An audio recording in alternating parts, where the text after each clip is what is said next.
Anything with an engine has always fascinated me. From the time I was old enough to hold a screwdriver, I was taking things apart. At 15, I got my first car, and my love for automobiles hasn't stopped since. I guess you could say I've had an affair with every car I've owned, and there have been many. I always have something on the go in the shop, and I want to share what I've learned with you. We're hitting the road to talk to people who collect, restore, preserve anything on wheels. So let's go!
Stop recording.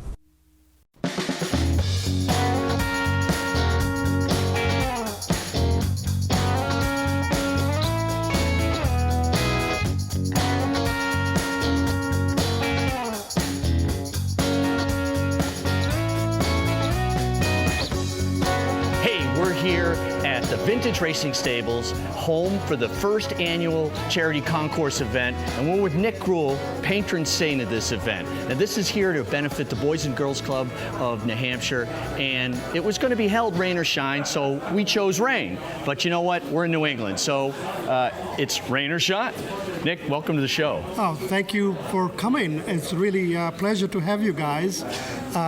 This is the inaugural event, and we're hoping that we do this pretty much every year, and it can only grow. I think it's a great cause, and Boys and Girls Club have always been close to me. I love doing some charity stuff, but this is actually about 20 years since I first actually did this back down in South Florida, actually.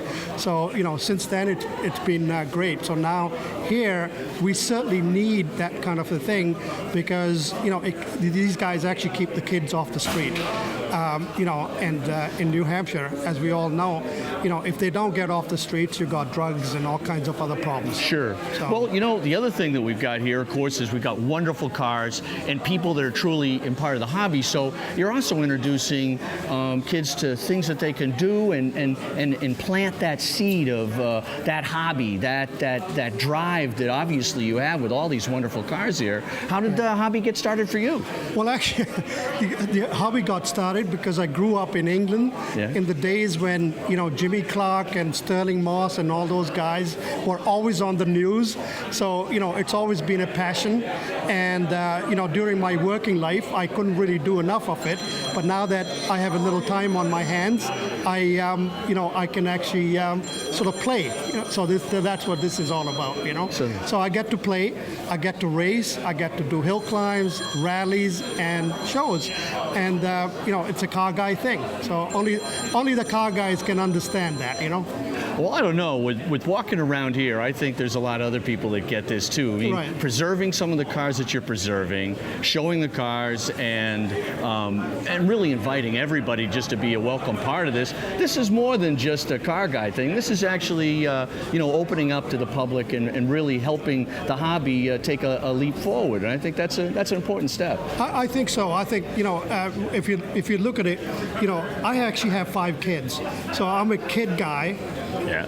Okay, and I'm a guy who likes cars and anything to do with cars. whether it's racing. So I've raced pretty much all over the world now. I've been pretty lucky to do that. And so this is a fun part of it. Next year we're going to be doing Peking to Paris run, 11,500 miles, and it's going to be a bit of a challenge, but it's going to be fun too. So people have aspirations and bucket lists and so on. This has been one of my bucket lists, and while you're doing it, how lucky is it that you can actually do this for good cause? Absolutely. Yeah. A lot of times people don't realize that they're actually having the time of their life. It's not something in the future. You can enjoy it now, and some people can do that with just one small car in their garage and, right. and spending time with it, and maybe going to some local races or a car show, or to your level, which an 11,500 mile trip from Peking to Paris. Right. Actually, I have friends here. I have lots of friends, lots of car guys, people that I race with, I hang out with. I've been so lucky. In fact, one of the cars over here has already done Peking to Paris. It's one of my friends, Lloyd. Oh. He's got a Cadillac here that has done the race already. So he was a great inspiration to actually do this. So he told me all kinds of things like what can happen. Yeah. So the car that we just built, my plan is to actually I have a pond over here. I'm going to drive it right into the pond and out again, because you have to cross 5 rivers during that race. So you can't have the car untested, because otherwise you're going to leave it in Mongolia somewhere. Right. Yeah. So it's fun. It's absolutely fun. So any of the kids involved in this with you? All my kids are here. They're Yeah. all volunteering. I have 3 grandkids. Oh, okay. They're here too. So you've got you got car kids and car guys hanging out. That's then. exactly right. That's it. exactly right. That's so, right. Well, terrific. Fun. Well, we're going to get a look at some of Nick's cars. We're going to see some of that stuff, and who knows, we may even get an opportunity to see Rick do some racing, or maybe the insides of some of his cars. We appreciate having you here, and thanks so much. Oh, thanks for coming.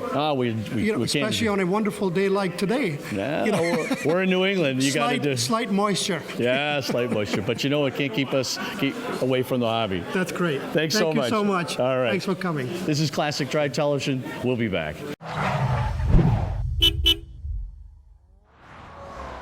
Hi, I'm Dirk Burrowes, and I'm on the set of Classic Drive Television. And to that end, we'd like to have you here too.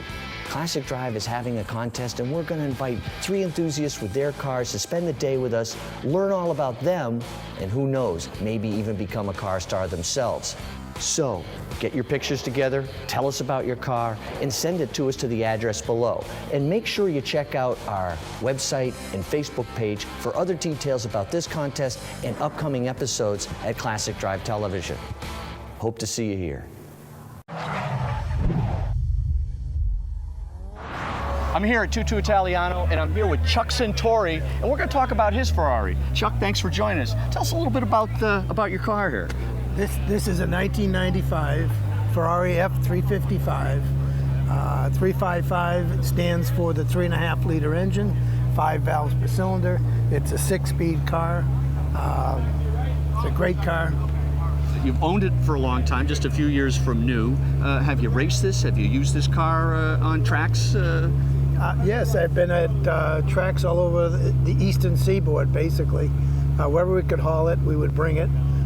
It's been down to Daytona, it's been to Sebring, Lime Rock, Watkins Glen, a lot of the tracks in the Northeast. So I had a lot of fun with it. So it's primarily events with the Ferrari Club of North America. So those events are pretty well regulated, and they're a lot of fun. Pretty safe events too. Oh, that's terrific. So, this your only race car? Is this your first voyage into Ferrari? My first voyage into Ferrari, I drive Jaguar every day, so I've been driving those for quite a while. So, but I think I started out with, Triumphs and other cars over the years, and then kind of migrated. I sold a TR3 here, about 15 years ago, on the day of Triumph, and from there I bought this, and it was quite a Quite a different. change. Quite, Huh? quite a change. Yeah, but it's been a fun car. So, driving around the Brookline or Boston or the Northeast in the good weather, is it a fun car to drive? It's an excellent car to drive. Yeah? Yes. Yeah? It's not just a track car then? No. It's a street car primarily, but the way it's built, with the suspension and the engine and the gearing and the transmission, all that allows you to pretty much do anything you want. An engine like this redlines at 8,500. It's because it's a flat crank engine, and the design allows these engines to freewheel up in speed, RPMs, quite easily. So it's a car that's, you got to be careful on the street, but on the track it's a blast. So this is a close ratio 6-speed, so this really drives then. Wow. Yeah, it moves quick. So how do I pronounce the color of this car in Italian? It's giallo. Giallo. Giallo, that's the license plate is giallo, and the paint chip color is giallo modera. It's hard to find. But hard to find. I never realized there were so many shades of yellow. Well, it's kind of like British Racing Green. Yeah. Well, they showed me 6 of them and said, which one do you like? And I go, the right one, where's that? Well, there you have it. Chuck showing us his Ferrari. What a wonderful color, a wonderful car, and a great day here at Tutto Italiano. We'll be back after we see some other cars.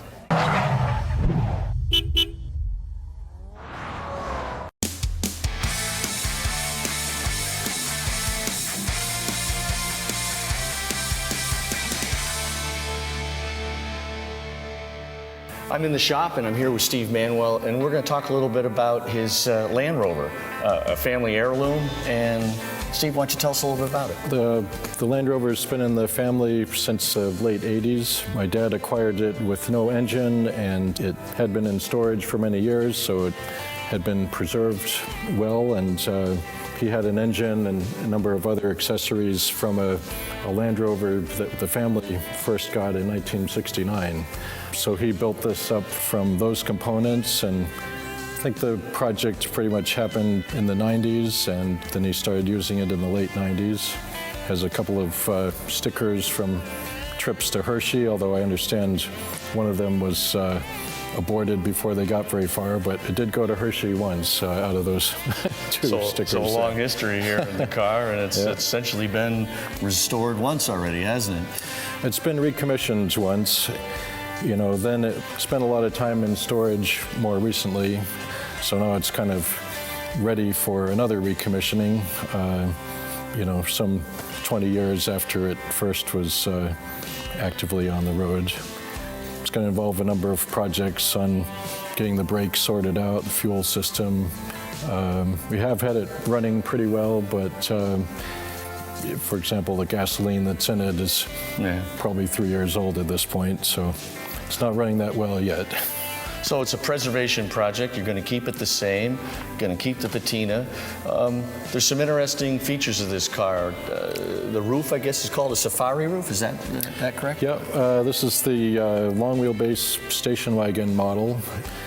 This particular package of features, as Rover sold it in '67, included a 6-cylinder engine, which they only used in that year. It included the safari roof, some fancier levels of upholstery inside, although it's hard to describe anything about this as exactly luxurious, but very utilitarian. There were a number of upgrades compared to the this has model. The hood or bonnet mounted spare, and it looks like it has a winch on the front that even says Rover on it, so it looks like an original accessory, doesn't it? Yeah, this was it's a Bellevue winch, but it is labeled as a Rover North America accessory, as the nameplate on it indicates. And this was one thing that was transferred from the original blue Land Rover that we had and used out in Colorado. So an all aluminum body, which helped with the preservation of it, but I guess the common problem with these vehicles is the frame. That's what tends to rust on these? Yeah, and that's exactly why the original blue Land Rover that we had met its demise as far as our use. The frame had rotted out. This one had a pristine frame under it because it had only been used for probably 3 or 4 years by Amherst College before they damaged the engine. So, you know, for that reason, it was a great basis to build into a good Land Rover. And so in addition to the winch, Dad transferred a second auxiliary fuel tank. It has things like the folding steps so you can climb in easier. It's got the jump seats in the back, so theoretically it's an 11-passenger. So the original SUV. So we're looking forward to coming back and seeing some new things that have happened on the Land Rover and perhaps taking a drive.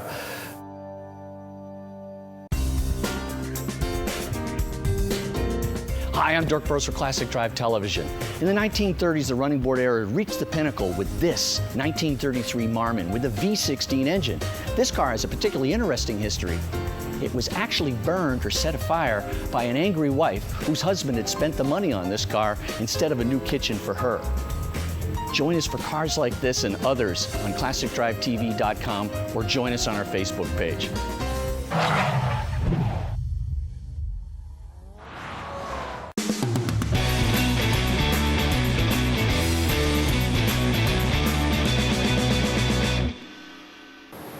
Hi, we're in the shop and we're gonna work on that preservation project we've been talking about. Today we're gonna buff out the paint. We're gonna try to bring the best shine we can out of this old red paint.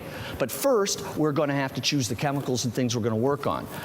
We're gonna first start with a rubbing compound and the white polishing disc. We're gonna move over to the polishing compound with the gray disc.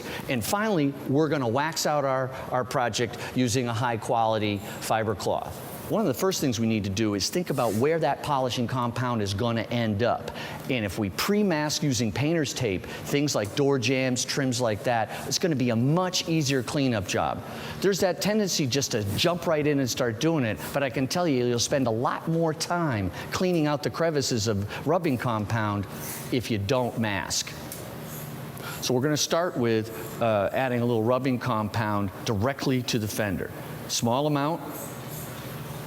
We'll take, make sure you're wearing rubber gloves. You don't need this in your fingernail. We're going to gently put a little bit of polishing compound around the area, and then we're going to use our polisher.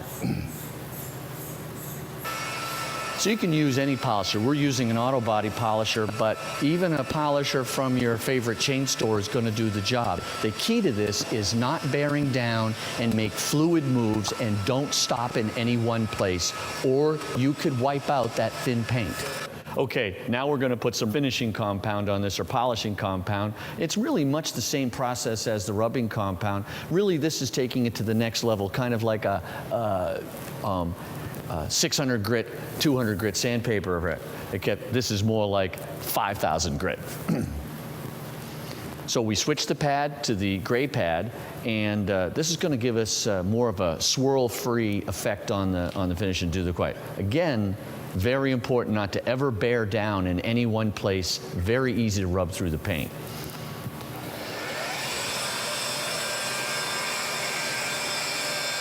So the rubbing compound and the polishing compound's been done, and it's fast when you have somebody who knows what they're doing. George is now going to wipe this down, and then we're going to put some wax on this and then take a look at our work and see how it. But truth is, it goes fast. Now, any good wax is going to work. We like a fast wax because it's a pourable, but you could use any paste wax on this application. It's best to be frugal. Don't over apply. Remember, we've just buffed this surface, so we've got open pores in the paint. And the reason it's important to wax is so that we also seal the paint as much as we maintain the shine. So waxing is not just to make it look good, it's also to keep UV rays out and to keep the porous paint from taking in water and eventually rusting. So George made quick work of that, and this fender looks great. Now, once we get the whole car buffed out, we'll get to see the whole car and how polished it does come. It may not look as great as this fender does, but it's going to look a lot better than when we started. So the machine polisher made quick work of it, but don't despair if you don't have a machine polisher. This can also be done by hand. A little compound, a little rubbing and wax, and boom, you've got a great looking car.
name's Dirk Burrowes, and this is Classic Drive Television. Today we've got a special treat for you. We're going to take a look at a 1934 Kellner-bodied Bentley. This car was introduced at the height of the running board era. It's all aluminum, hand-built body, really shows the graceful design of the 1930s coming right out of that streamlined and airflowed era.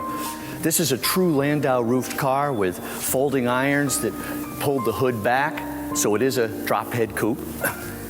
This graceful design also included what we call here suicide doors.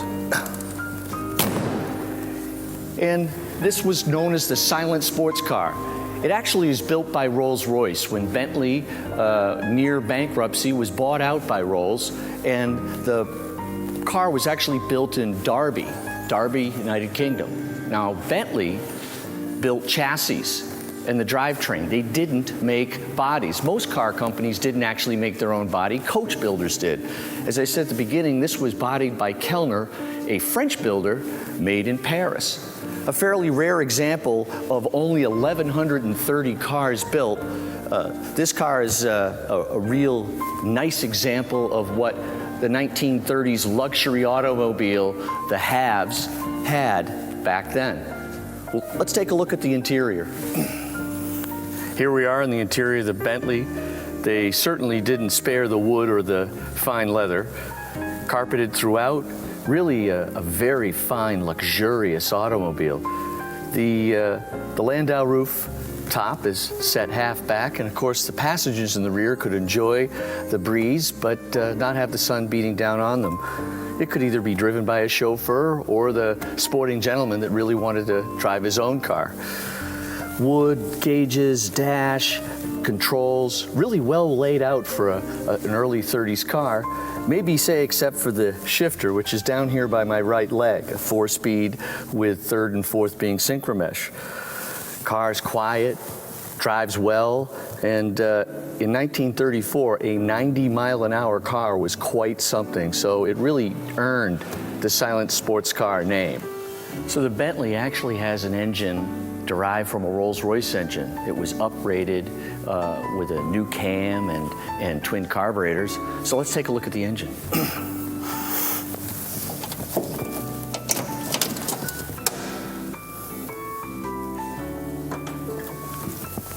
3.5 liters, twin carburetors, very, very well balanced engine, so very, very quiet. Integrated dynamo, and the tools under the bonnet to allow you to make sure that you could keep the car running, change tires, things like that. At the time, considered an extremely well laid out engine bay.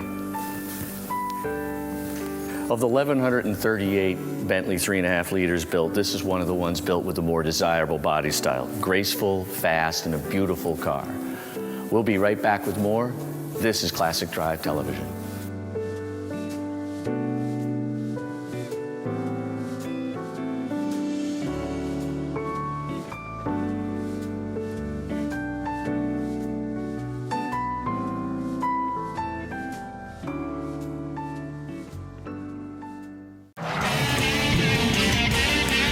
In the late 50s, America could do anything. In '59, the tail-fin era was live and well, and this DeSoto Fireflight was one of the best, with its space-age swivel seats and its tilt wheel and dashboard right out of the Jetson era. It's a two-door coupe, and they made a range of models. If you were American, you wanted this car. Although DeSoto was known as the car built to last, 1960 saw the end of the DeSoto brand. See cars like this and others on ClassicDriveTV.com and like us on Facebook.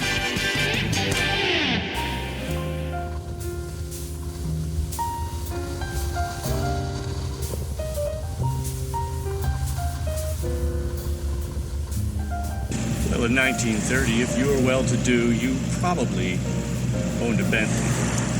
The true first supercar of the 1930s, long before the others, and in parallel, really, with Rolls-Royce. The Bentley was the bad boys or the Bentley boys' car. It won races everywhere and was quite the automobile. However, in 1931, they really got into some financial difficulties, and Rolls-Royce, unbeknownst to W.O. Bentley, bought the Bentley Motor Company out of bankruptcy. This car we're driving, this 1934 Kellner body, that's a French bodybuilder, is their 3.5 liter. This is a 6-cylinder straight engine. They produced 1,138 of them, and this was known as the silent sports car. And the car really lived up to its name. It was based on a Rolls-Royce engine, but uprated. And the first time that Rolls-Royce ever chose to use carburetors other than their own, using specialty-built SU carburetors.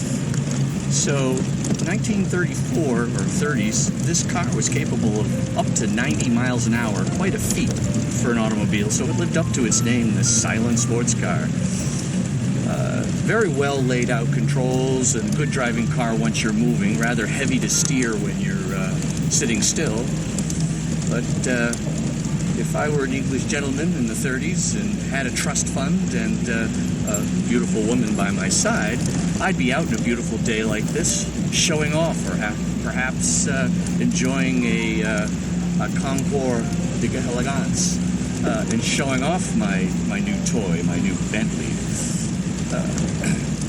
This could either be driven by a chauffeur or driven by the sporting gentleman that really wanted to enjoy motoring of the 30s. The car was later uprated to a 4.25 liters and then eventually 4.5 liters, ending the reign of the silent sports car in around 1938. Many bodybuilders built on top of the 3.5 liter. It's probably the most famous of the Bentleys with respect to the variants of bodybuilders. There are just so many that based their car designs on the chassis of a Bentley 3.5 liter. This particular car was once restored, done correctly. Primarily, this is all original. There is very few things that have been modified on it, so it's driving and running and rolling as it would have in 1934 when it was built. Of course, both doors, suicide. Doors, these doors are longer than some Hyundais I've been in.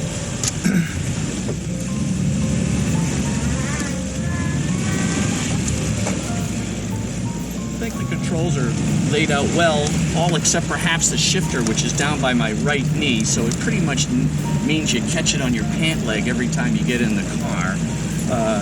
But once you're in and sort of snugged into these deep leather seats, it's fairly comfortable, and you're sitting up fairly high. In fact, this is almost the height of a small SUV.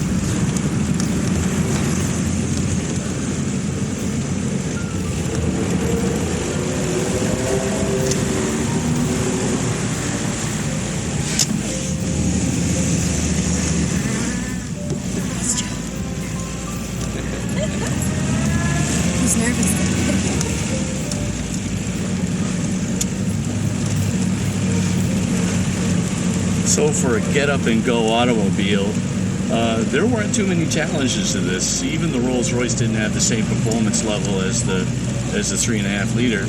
And funny, Rolls started out thinking this is its sort of mid-level car and those sporting people would enjoy it, but as it turned out, it became very coveted. In fact, for the same year, Bentleys are worth about 3 times the amount that a Rolls built around that same era. They're all overpriced. But a lovely car nonetheless. And of course I've got my lovely passenger diesel heater, which of course adds a lot of elegance to the automobile. As we whisk down the road.